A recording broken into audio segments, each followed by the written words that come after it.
ఏ శుభకార్యానికైనా శుభారంభం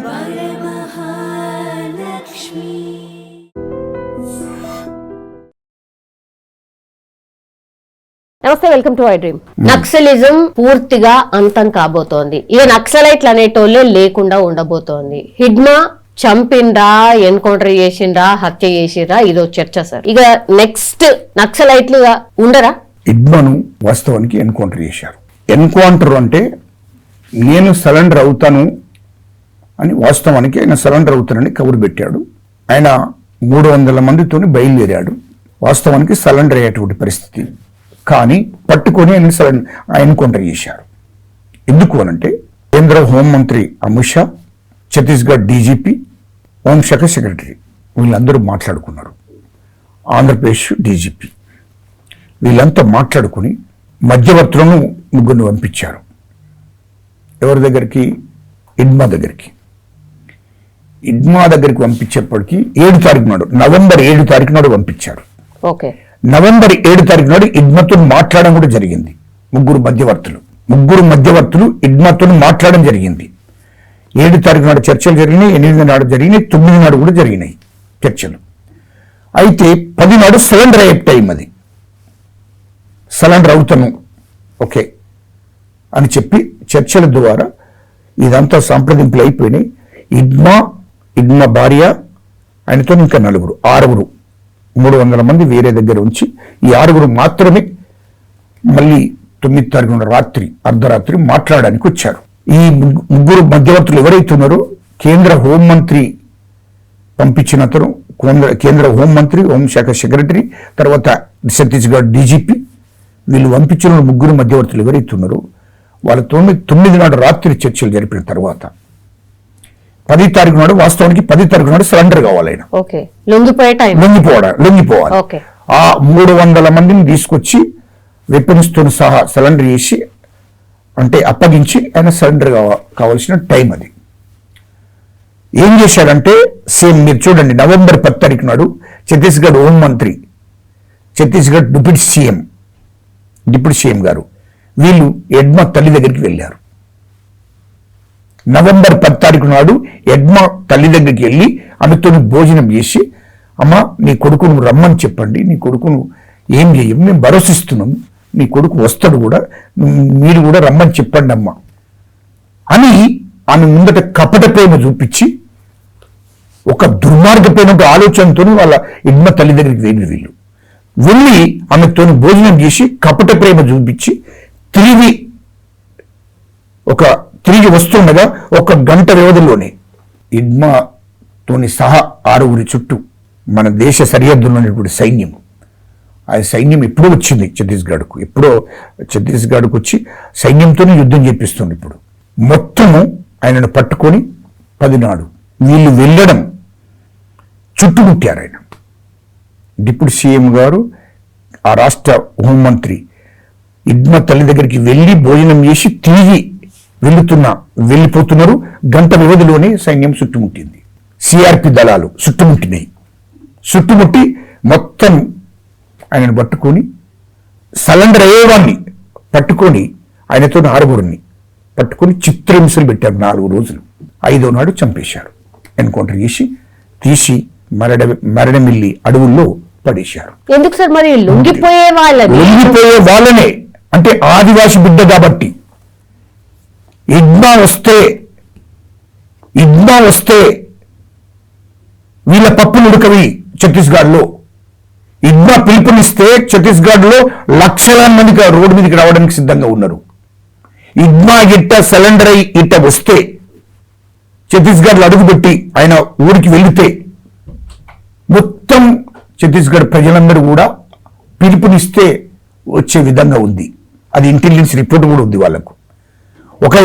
ఒకవేళ హిడ్మా వచ్చి సరెండర్ అయి వచ్చినాక, ఒకవేళ రాజకీయ పార్టీ పెట్టినా, ఒకవేళ ఏదైనా రాజకీయ పార్టీలో చేరి దాంట్లో ఎమ్మెల్యేగా గెలిస్తే, రేపు ఆ రాష్ట్రంలో ఉన్నటువంటి లక్షలాది మంది ఆయన మాట నమ్ముతున్నారు. ఆ లక్షలాది మంది నమ్ముతున్నారు కాబట్టి ఆయన ఏ పార్టీ నుండి అయితే పోటీ చేస్తాడో ఆ పార్టీని గెలిపించే పరిస్థితి ఉంది. అవసరం అనుకుంటే ఆయన ఈ రాష్ట్రానికి ముఖ్యమంత్రి అవుతాడు ఛత్తీస్గఢ్. కాబట్టి మా బీజేపీని ఛత్తీస్గఢ్లో భూస్థాపితం చేస్తారు, బీజేపీని ఉంచడు అనే ఆలోచనతోనే కేంద్ర హోంమంత్రి అమిత్ షా గారు, ఛత్తీస్గఢ్ ముఖ్యమంత్రి, అక్కడ ఉన్న డీజీపీ వీళ్ళంతా కుట్రతంత్రం చేసి ఆయనను చంపించారు. ఆయనను చంపడం కరెక్ట్ కాదని దేశవ్యాప్తంగా నిరసనలు తెలియజేస్తున్నారు. మొన్న ఢిల్లీలో ఆల్ యూనివర్సిటీ విద్యార్థులందరూ వచ్చి ధర్నా చేశారు. ఏంటి దేశవ్యాప్తంగా కూడా ఆయనకు సానుభూతి ఉంది ప్రజలలో. రెండవది ఛత్తీస్గఢ్ ప్రజలందరూ కూడా ఆయన వెన్నంటుంటారు. కాబట్టి ఇదంతా ఆలోచించారు. ముఖ్యంగా బీజేపీ ప్రభుత్వం రాని ఛత్తీస్గఢ్లో అని ఆలోచన చేశారు. ఒక దుర్మార్గమైన ఆలోచన. ఇడ్మా ఒక ఆదివాసి బిడ్డని చంపారు కదా, మరి మల్లోజులు ఎందుకు చంపలేదు మీరు? అది ఆశ్రమం ఎందుకు చంపలేదు మీరు? ఇంతమంది సరైన వాళ్ళని ఎందుకు చంపలేదు? వాళ్ళతో ఏం కాదు, వాళ్ళ అప్పర్ క్యాస్టులు కాబట్టి, వాళ్ళకు మీకు దగ్గర కాబట్టి, 2-3 నుంచి మీకు టచ్చింగ్ ఉంది కాబట్టి వాళ్ళని చంపలే. ఒక ఆదివాసి బిడ్డ, ఒక అనగారిన కులాల బిడ్డ, ఒక దళిత బిడ్డ. ఇందులో కూడా మతాలు కుల వ్యవస్థ ఉంది. ఇడ్మాను అవసరం అనుకుంటే ఇడ్మాను చంపేయాలని కుతంత్రాలు చేసేది కూడా మావోయిస్ట్ పార్టీలో ఉన్నటువంటి అప్పర్ క్యాస్ట్ వాళ్ళే. ఇది వాస్తవం చెప్తున్నాను నేను, నాకు తెలుసు. నేను ఇడ్మాతో కలిసి మాట్లాడినాను. నేను 2005, 2006లో నేను మాట్లాడినా, నాకు తెలుసు కదా. మీతో మాట్లాడడానికి రీజన్ ఏంటి? మిమ్మల్ని విలువడానికి రీజన్? నేను అప్పటికి నేను ఉద్యమం చేస్తున్నా. అక్కడ ఉన్నటువంటి 100,000 మందిని ఎన్కౌంటర్లు జరుగుతున్నాయి అప్పుడు. మొత్తం తెలంగాణ మొత్తం, ముఖ్యంగా కరీంనగర్, ఆదిలాబాద్, నిజామాబాద్ పెద్ద ఎత్తున ఎన్కౌంటర్లు జరుగుతున్నాయి. ఇటు మావోయిస్ట్ పార్టీలు, ఇటు జనశక్తులు, నక్సలైట్లలో పనిచేస్తున్నటువంటి మెజార్టీ పీపుల్ ఎస్సీలు, ఎస్టీలు, ఆదివాసీలు, బీసీలలో, సాకల మంగళంలో, యాదవులు వీళ్ళున్నారు. వీళ్ళందరినీ కూడా ఎన్కౌంటర్ చేస్తున్నారు మొత్తం రాష్ట్ర వ్యాప్తంగా. మొత్తం జరుగుతుంది. కానీ అందులో ఉన్నటువంటి నాయకత్వం అంతా మాత్రం సిటీలలో వేరెక్కడ లగ్జరీగా జీవిస్తున్నారు. అందులో పనిచేస్తున్నారు. వాళ్ళ మీద ఈ ఆధిపత్యం, దీనికి ఎవరైతే నాయకత్వం వహిస్తారో వాళ్ళందరూ మావోయిస్టు నాయకత్వం వహించటోళ్ళు కానీ, ఇటు జనశక్తి నాయకత్వం వహించటోళ్ళు కానీ, సిటీ ఏరియాలో వాళ్ళు మంచిగా లగ్జరీగా జీవిస్తున్నారు. అది నేను గమనించిన ఆనాడు.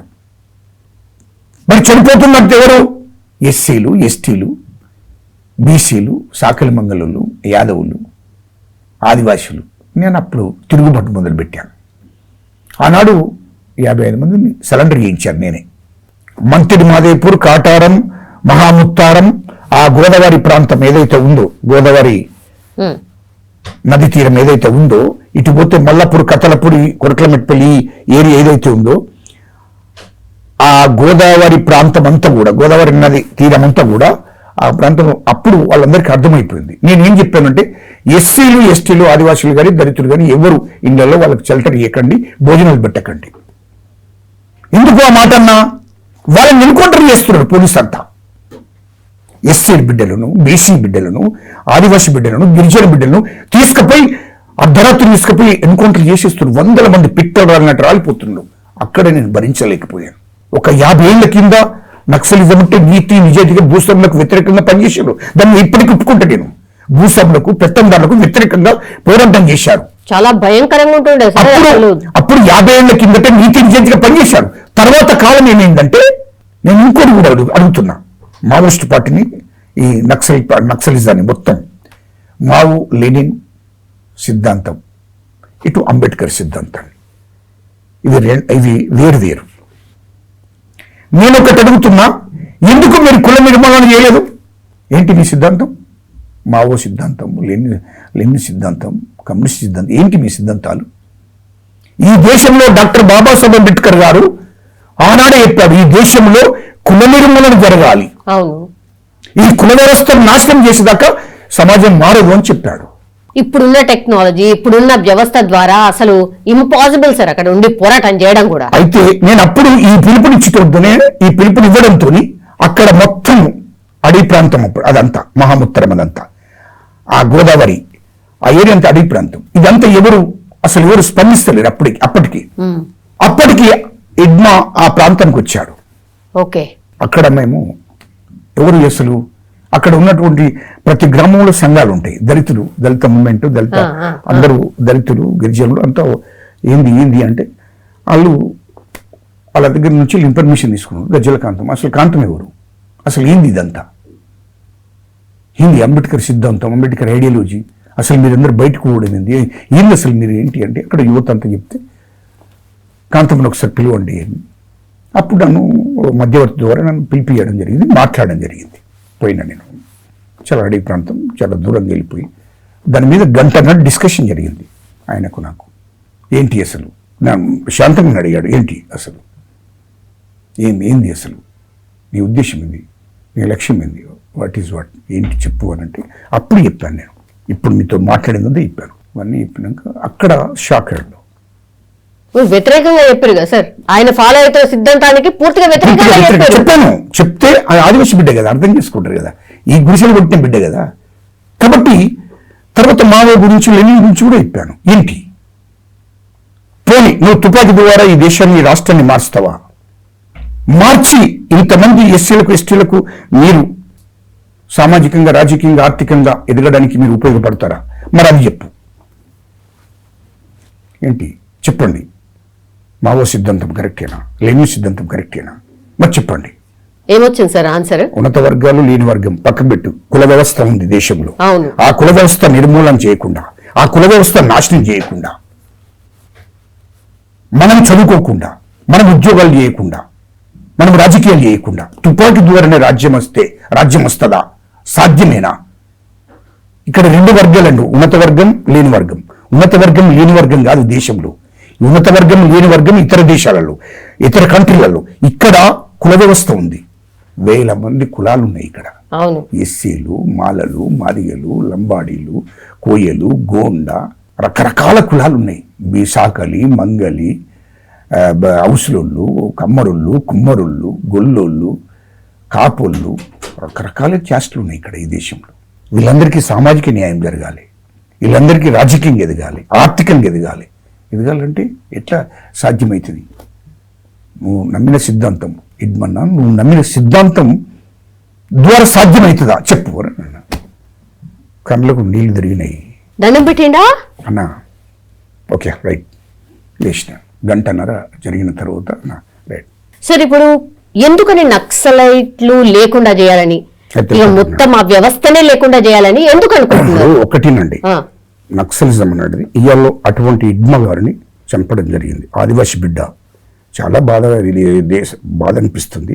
ఆదివాసి బిడ్డ అయినా ఆయన చంపడం కరెక్ట్ కాదు, ఎందుకంటే ఆదివాసి బిడ్డ కాబట్టి చంపినరు. ఇంకో విషయం మీకు చెప్తున్నా, ఇవాళ నేను అట్లని నేను నక్సలిజానికి సపోర్ట్ చేయడం లేదు, నక్సలికి సపోర్ట్ చేయను, మావోయిస్టుకు సపోర్ట్ ఎట్టి పరిస్థితులు చేయను. నేను ఇప్పుడు కూడా అంటున్నా, తుపాకీ ద్వారా రాజ్యం రాదు. మావోయిస్టు పార్టీలో ఉన్నటువంటి అందరూ కూడా మీరు బయటికి రండి. మీరు అప్పట్లోనే చెప్పారు, ఆనాడే చెప్పాను నేను, ఇప్పుడు కాదు, నాది కొత్తగా ఏం కాదు, ఆనాడే చెప్పాను. ఎట్టి పరిస్థితిలో నక్సలిజం కరెక్ట్ కాదు, తుపాకీ ద్వారా రాజ్యాలు రావు. అంబేద్కర్ సిద్ధాంతం, అంబేద్కర్ ఐడియాలజీ, ఈ దేశంలో అంబేద్కర్ ఐడియాలజీ, అంబేద్కర్ సిద్ధాంతం ద్వారానే మనం మన హక్కుల కోసం పోరాటం చేయాలి తప్ప ఏది సాధ్యం కాదని చెప్పాను. ఇప్పుడు కూడా నేను అదే చెప్తున్నా. దయచేసి అక్కడ ఉన్నటువంటి పెద్దలు, గణపతన్న కానీ అని చాలా పెద్దోడు, 80 ఏళ్ళకు ఉంటాడు, చాలా పెద్దోడు. రాజిరెడ్డి అన్న కానీ, అక్కడ ఉన్నటువంటి సాగర్ అన్న కానీ, అక్కడ ఉన్నటువంటి కేంద్ర కమిటీ సభ్యులకు అందరికీ కూడా చెప్తున్నా నేను, మీరందరూ బయటికి రండి, సరెండర్ కండి. ఒకవేళ కేంద్ర ప్రభుత్వం మీద మీకు నమ్మకం లేకపోతే రాష్ట్ర ప్రభుత్వం ఉంది, తెలంగాణ రాష్ట్ర ప్రభుత్వం, ముఖ్యమంత్రి రేవంత్ రెడ్డి గారు, ఇక్కడ డీజీపీ గారికి మేము తీసుకెళ్తాం, మేము భరోసా ఇస్తాం. మా ముఖ్యమంత్రి గారు భరోసా ఇస్తాడు, మా డీజీపీ గారు భరోసా ఇస్తాడు. మీకు ఖచ్చితంగా జనజీవన శ్రమంతులు కలవండి. మీకు పూర్తిగా బాధ్యత రాష్ట్ర ప్రభుత్వం తీసుకుంటుంది, మా ముఖ్యమంత్రి గారు, డీజీపీ గారు తీసుకుంటుందని చెప్తున్న ఈ సందర్భంగా ఆ కేంద్ర కమిటీ సభ్యులందరూ కూడా బయటికి రండి, రాష్ట్ర కార్యదర్శులు కూడా బయటికి రండి, దళ సభ్యులు కూడా బయటికి రండి, దళ కమాండర్ కూడా బయటికి రండి. అట్టిగా అనవసరంగా వద్దు. ఆ సాయుధ పోరాటం ద్వారా సాధించేది ఏమి లేదు, తుపాకీ ద్వారా సాధించేది ఏమీ లేదని చెప్తున్నా ఈ సందర్భంగా. మీ మీడియా ద్వారా చెప్తున్నా, మీరందరూ బయటికి రండి, జనజీవన శ్రమంతులు కలవండి. ఎందుకంటే టెక్నాలజీ పెరిగింది, మీరు ఇంతకుముందు అన్నారు. యా యా ఇవాళ మొత్తం క్షణం క్షణం ఎక్కడ ఏముందో సీమను కూడా గమనిస్తున్నాం. అవును. అడవిలో ఉన్న సీమ కూడా ఎట్టు నడుస్తున్నది అని శాటిలైట్ ద్వారా మొత్తం అంత టెక్నాలజీ వచ్చింది. ఇంకెక్కడ ఎవరి కోసం మీరు చేస్తున్నది? అవును. మీరు చెప్పండి, ఫస్ట్ మీరు ఆత్మవిమర్శ చేసుకోండి. మావోయిస్టు పెద్దలను నేను అడిగేది ఏంటంటే, మీరు ఆత్మవిమర్శ ఎవరి కోసం? మీరందరూ బయటికి రండి, బయటికి వచ్చి ఒక రాజకీయ పార్టీలో చేరుతారా, లేకుంటే మీరు రాజకీయ పార్టీ పెట్టండి. చేయాల్సిన పోరాటాలు చాలా ఉన్నాయి, సమస్యలు చాలా ఉన్నాయి. ఎస్సీల కోసం, ఎస్టీల కోసం, ఆదివాసుల కోసం, బీసీల కోసం, అట్టడి వర్గాల కోసం ఇక్కడ పోరాటం మొదలు పెట్టండి. ఈ సామాజిక వర్గాలకు న్యాయం జరిగేటట్టు చూడండి. మీరు వచ్చి సామాజిక ఉద్యమాన్ని తీసుకుపోండి. ఉద్యమాల ద్వారా మనం సాధించుకుందాం. లేకుంటే మీరు రాజకీయ పార్టీలో చేరండి, ఎమ్మెల్యే గండి, రేపు మంత్రి గండి. అప్పుడు మీరు ఎస్సీలకు, ఎస్టీలకు, బీసీలకు సామాజిక న్యాయం చేయడానికి అవకాశాలు ఉంటాయి. లేకుంటే తుపాకీ ద్వారా ఏం న్యాయం చేయరు. మీరు బయటికి రండి. భారత రాజ్యాంగం ఏం చెప్పిందో దాని ప్రకారం నడుచుకుందాం. చట్టాలు నమ్ముకొని రండి. అంబేద్కర్ ఇజాన్ని నమ్ముకొని రండి. మీరు బయటికి రమ్మని చెప్తున్నాను. మీరు బయటకు వస్తే మొత్తం ఈ సామాజిక వర్గాలకు న్యాయం జరగాలి కదా. న్యాయం జరగాలంటే ఇక్కడ నుండి పోరాటం చేద్దాం రండి. వాళ్ళు కేంద్ర ప్రభుత్వం ఉక్కుపోదం మోపే పరిస్థితిలో ఉంది. అందుకోసమే నేను ఏం చెప్తున్నా అంటే, మీరందరూ బయటికి రండి. కేంద్ర ప్రభుత్వం మీకు నమ్మకం లేదు, రాష్ట్ర ప్రభుత్వం మీద నమ్మకం పెట్టుకుని రండి. మేము స్వయంగా మీ మీడియా ద్వారా చెప్తున్నాం, మేము స్వయంగా ముఖ్యమంత్రి గారి దగ్గరికి, డీజీపీ గారి దగ్గరికి తీసుకెళ్తాం. లేకుంటే మీరు డైరెక్ట్ గా ముఖ్యమంత్రి గారికి, డీజీపీ దగ్గరికి పోయినా పర్వాలేదు. మొత్తం మీద మీరు జర్నలిస్ట్ అవంతులు కలవండి అని నేను కోరుకుంటున్నా. Yes sir, thank you sir, thank you so much. And for more videos, Please subscribe to iDream. Please subscribe to iDream. Please subscribe iDream. And please subscribe to iDream. For more videos, subscribe to iDream. please like, share and subscribe to the channel. Congratulations, iDream. Subscribe to iDream. Subscribe to iDream. So subscribe to iDream Media. iDream ki iDream team andarki huge congratulations. Please subscribe iDream Media. Please subscribe to iDream. Subscribe iDream. Please subscribe to iDream. iDream అంటే నా కళల ఛానల్ను subscribe చేసుకున్న నోరు తిరుగుతలేదు, మీరైతే గంట గుర్తు కొట్టండి. For more such videos, please subscribe to iDream. Subscribe to iDream. Please subscribe to iDream. Please subscribe iDream Media. Please do subscribe to iDream. Please subscribe to iDream Media. For best entertainment and information, please subscribe iDream. And don't forget to subscribe to iDream.